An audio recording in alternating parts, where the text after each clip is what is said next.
ಸಕ್ಕರೆ ನಾಡು ಮಂಡ್ಯ ಜಿಲ್ಲೆಯ ಮದ್ದೂರಿನಲ್ಲಿ ಗಣೇಶ ವಿಸರ್ಜನೆಯ ವೇಳೆ ಗಲಾಟೆಯಾಯಿತು. ಇದಕ್ಕೆ ಸಂಬಂಧಪಟ್ಟಂತೆ ಪ್ರಮೋದ್ ಮುತಾಲಿಕ್ ಕಿಡಿಕಾರ್ತಿದ್ದಾರೆ ಸರ್ಕಾರದ ವಿರುದ್ಧ. ಮದ್ದೂರು ಗಣೇಶ ವಿಸರ್ಜನೆಯ ವೇಳೆ ಗಲಾಟೆ ಕೇಸ್ನ ಸಂಬಂಧ ಕಾಂಗ್ರೆಸ್ ವೋಟ್ ಬ್ಯಾಂಕ್ನಿಂದ ಇಂಥ ಪ್ರಕರಣ ನಡೀತಾ ಇದೆ. ಹೀಗಂತ ಸರ್ಕಾರದ ವಿರುದ್ಧ ಪ್ರಮೋದ್ ಮುತಾಲಿಕ್ ಕಿಡಿಕಾರಿದ್ದಾರೆ. ಮುಸ್ಲಿಂ ಕಿಡಿಗೇಡಿಗಳು ಕಲ್ಲೆಸೆದು ಅವಮಾನಿಸಿದ್ರು.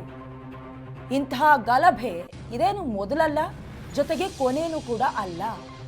ಈದ್ ಮಿಲಾದ್ ಅಥವಾ ಬಕ್ರೀದ್ನಲ್ಲಿ ಯಾವುದೇ ರೀತಿಯಲ್ಲೂ ಗಲಾಟೆ ಆಗೋದಿಲ್ಲ. ಆದರೆ ನಮ್ಮ ಹಬ್ಬಗಳ ಮೇಲೆ ಮಾತ್ರ ಹೀಗಾಗ್ತಾ ಇದೆ. ಇನ್ನು ಮುಸ್ಲಿಂ ಗೂಂಡಾಗಳಿಗೆ ಎಚ್ಚರಿಕೆ ಕೊಡ್ತಾ ಇದ್ದೀನಿ, ಇನ್ಮೇಲೆ ಪ್ರತಿಭಟನೆ ಎಲ್ಲ ಮಾಡೋದೇ ಇಲ್ಲ, ಮನೆಗೆ ಹೊಕ್ಕಿ ಹೊಡಿತೀನಿ ಅಂತ, ಜೊತೆಗೆ ನಮ್ಮ ದೇವರ ಮೇಲಿನ ಪುಂಡಾಟಿಕೆಯನ್ನ ನಾವು ಸಹಿಸಿಕೊಳ್ಳೋದಿಲ್ಲ ಅಂತ ಕೈ ಸರ್ಕಾರದ ವಿರುದ್ಧ ಮುತಾಲಿಕ್ ಆಕ್ರೋಶವನ್ನ ಹೊರ ಹಾಕಿದ್ದಾರೆ. ಅಂದ್ರೆ ಒಂದು ಹೆಜ್ಜೆ ಮುಂದೋಗಿ ಮಾತನಾಡಿರೋದು. ಎಷ್ಟು ಅಂತ ಸಹಿಸಿಕೊಳ್ಳೋದಕ್ಕೆ ಸಾಧ್ಯ? ಕೇವಲ ಒಂದೋ ಎರಡೋ ಪ್ರಕರಣ ಆದ್ರೆ ಪರವಾಗಿಲ್ಲ. ಈ ಹಿಂದೆ ಕೂಡ ನಾಗಮಂಗಲದಲ್ಲಾದಂತಹ ಪ್ರಕರಣ ಅವತ್ತು ಕೂಡ ಏನು ಇಂಟೆನ್ಷನಲಿ ಆಗಿರುವಂಥದ್ದು. ಅದಾದ ಮೇಲೆ same as it is Mandya ಡಿಸ್ಟಿಕ್ನಲ್ಲಿ ಮತ್ತೆ ಮದ್ದೂರಿನಲ್ಲಿ ಗಣೇಶ ಮೆರವಣಿಗೆ ಆಗ್ತಾ ಇತ್ತು. ಅದೇ ಸಂದರ್ಭದಲ್ಲಿ ಗಲಾಟೆಗಳಾಗ್ತಾ ಇತ್ತು.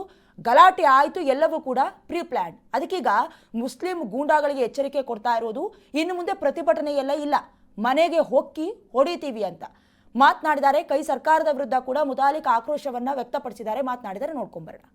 ಇತ್ತೀಚೆಗೆ ಮದ್ದೂರಿನಲ್ಲಿ ನಡೆದಂಥ ಗಣೇಶನ ವಿಸರ್ಜನಾ ಮೆರವಣಿಗೆಯಲ್ಲಿ ಮುಸ್ಲಿಂ ಗೂಂಡಾಗಳಿಂದ, ಮುಸ್ಲಿಂ ಕಿಡಿಗೇಡಿಗಳಿಂದ ನಮ್ಮ ಗಣೇಶನ ಇದರ ಮೇಲೆ ಕಲ್ಲೆಸೆದು ಅವಮಾನ ಮಾಡಿದ್ದು. ಗಲಾಟೆ ಆಯಿತು, ಗಲಭೆ ಆಯಿತು, ಪ್ರತಿಭಟನೆಗಳಾಯಿತು. ಇಂಥ ಸಂದರ್ಭದಲ್ಲಿ ಮದ್ದೂರು ಘಟನೆ ಇದು ಮೊದಲನೇದಲ್ಲ, ಕೊನೆಯದಲ್ಲ. ಎಲ್ಲಿವರೆಗೆ ಕಾಂಗ್ರೆಸ್ಸಿನ ತುಷ್ಟೀಕರಣ ಇರುತ್ತೆ, ಕಾಂಗ್ರೆಸ್ಸಿನ ವೋಟ್ ಬ್ಯಾಂಕ್ ಇರುತ್ತೋ, ಅಲ್ಲಿವರೆಗೆ ಈ ರೀತಿಯ ಪ್ರಕ್ರಿಯೆಗಳು ನಡೀತಾನೇ ಇರ್ತವೆ. ಸಾಗರದಲ್ಲಿ ಮನೆ ಮೇಲೆ ನಿಂತ್ಕೊಂಡು ಇಬ್ಬರು ಸಣ್ಣ ಹುಡುಗರು ನಮ್ಮ ಗಣೇಶನ ಮೆರವಣಿಗೆ ಹೋಗ್ಬೇಕಾದ್ರೆ ಗಣೇಶನ ಮೇಲೆ ಓಡ್ತಾರೆ. ಹೀಗ ಅನೇಕ ಕಡೆ ಈ ರೀತಿಯ ಪ್ರಕ್ರಿಯೆಗಳು ಹಿಂದೂ ಗಣೇಶನ ಹಬ್ಬದಲ್ಲಿ ಅಥವಾ ಹಿಂದೂ ಬೇರೆ ಬೇರೆ ಹಬ್ಬಗಳಲ್ಲೇ ನಡೆಯುತ್ತೆ.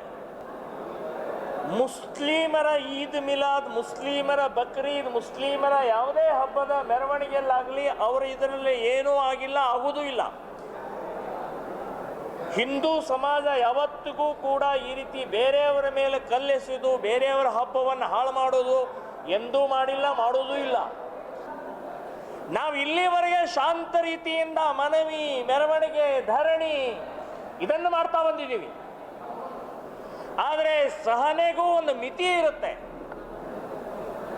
ಆ ಮಿತಿಯ ಸಂಬಂಧಪಟ್ಟಾಗ ನಾನು ಮುಸ್ಲಿಂ ಸಮಾಜಕ್ಕೆ, ಮುಸ್ಲಿಂ ಕಿಡಿಗೇಡಿಗಳಿಗೆ, ಮುಸ್ಲಿಂ ಗುಂಡಾಗಳಿಗೆ ನಾನು ಹೇಳ್ತಾ ಇದ್ದೀನಿ, ಹುಷಾರ್. ನಮ್ಮ ದೇವರ ಹಬ್ಬಗಳಲ್ಲಿ ನಮ್ಮ ದೇವರುಗಳನ್ನು ನೀವೇನಾದರೂ ಅಪಮಾನ, ಅವಮಾನ, ಹಲ್ಲೆ ಮಾಡಿದರೆ ಇನ್ನು ಮುಂದೆ ಮನವಿ, ಧರಣಿ ಇಲ್ಲ, ಮನೆ ಹೊಕ್ಕು ಹೊಡಿತೀವಿ ಅಂತನ್ನುವಂಥದ್ದು ಎಚ್ಚರಿಕೆಯನ್ನು ಮುಸ್ಲಿಂ ಸಮಾಜಕ್ಕೆ ಕೊಡ್ತಾ ಇದ್ದೀನಿ ನಾನು. ಎಷ್ಟು ಸಹನೆ ಮಾಡೋದು? ಈ ದೇಶದಲ್ಲೇ ಹುಟ್ಟಿ ಈ ದೇಶದಲ್ಲೇ ಅನ್ನ ತಿಂದು ಹಿಂದೂ ಸಮಾಜಕ್ಕೆ ಅಪಮಾನ, ಹಿಂದೂ ದೇವತೆಗಳಿಗೆ ಅಪಮಾನ ಮಾಡುವಂಥದ್ದು ನಾವು ಇನ್ನು ಸಹನೆ ಇಲ್ಲ.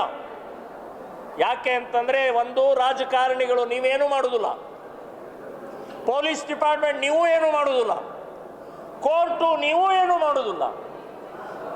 ಸೊ ಇನ್ನು ಸಮಾಜನೇ ಇದಕ್ಕೆ ಉತ್ತರ ಕೊಡಬೇಕಾಗಿದೆ. ಈ ರೀತಿಯ ಪುಂಡಾಟಿಕೆಯನ್ನು ನಿಲ್ಲಿಸಬೇಕಾಗತ್ತೆ. ಹಿಂದೂ ಸಮಾಜ ಇನ್ನು ಉತ್ತರ ಕೊಡುತ್ತೆ. ಸೊ ಇದು ಎಚ್ಚರಿಕೆಯನ್ನು ನಾನು ಕೊಡ್ತಾ ಇದ್ದೀನಿ.